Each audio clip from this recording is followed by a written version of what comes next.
Jhenaidah green valley পার্কে এখন আমরা অবস্থান করছি। বাট চারিপাশটা একটু দেখেন, অনেক অনেক অনেক অনেক সুন্দর।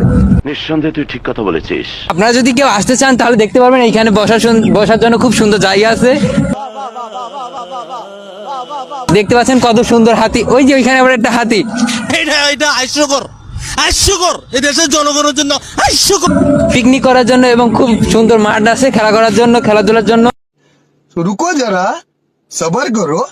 আমার বন্ধু দেখেন, আমার বন্ধু সেই প্রেমে ছাকা খায়া এখন একটুখানি মন মরা হয়ে রয়েছে।